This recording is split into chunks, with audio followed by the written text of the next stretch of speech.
Let's bring in Daniel Benjamin. He's the director of the John Sloan Dickey Center for International Understanding at Dartmouth College and was, until 2012, ambassador at large and coordinator for counterterrorism at the State Department, where he was a principal advisor to then Secretary of State Hillary Clinton. Dan, good to see you as always. What threat do you think ISIS poses to the United States? An unproven threat, certainly a long-term concern. And given its international renown and the fact that it's drawing so heavily from Muslim communities around the world, it's something that we certainly need to worry about. And with that very large safe haven that has opened up between Syria and Iraq, really a historic safe haven, it's a big concern. But at the moment, there is no proven record of out-of-area activities, no demonstrated ability to carry out attacks. And if I had to say who the next attack was going to be carried out by, it wouldn't be ISIS. Of course, there is, if it is providing a safe haven for terrorists, which you would agree with, I'm sure, then isn't there something of an existential threat in the same way that the Taliban was an existential threat pre-9/11? I don't want to make too big a thing out of it if you think it's really not that big a threat, but I have been hearing concerns from national security folks for a long time in this year that the biggest fear is that one or more of these Syrian Islamist rebels with Western passports could very easily get into Europe or the homeland and stage an attack. Well, it is a big threat. It is a big concern. Existential means it's about the existence of our nation, and I think we shouldn't blow it up into that. 9/11 was a catastrophe, but it wasn't existential. I think that we have to recognize that there is a new dimension to the terrorist threat. It is rooted in this very, very large area that incorporates large parts of Syria and Iraq.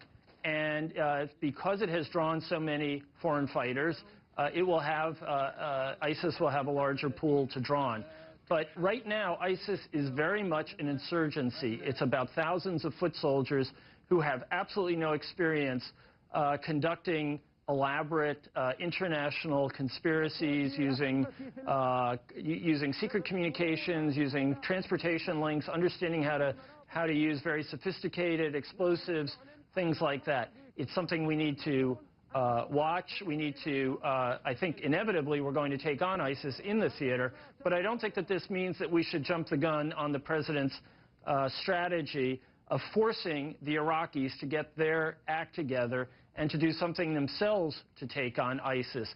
Remember, as long as Nouri al-Maliki and his ilk are running Baghdad, and we hope that he's gone, then the radicalization will continue and the sectarianism will continue, and we'll only be treating symptoms, not the disease. President Obama told the New York Times that arming moderate Syrian rebels in Syria was a fantasy.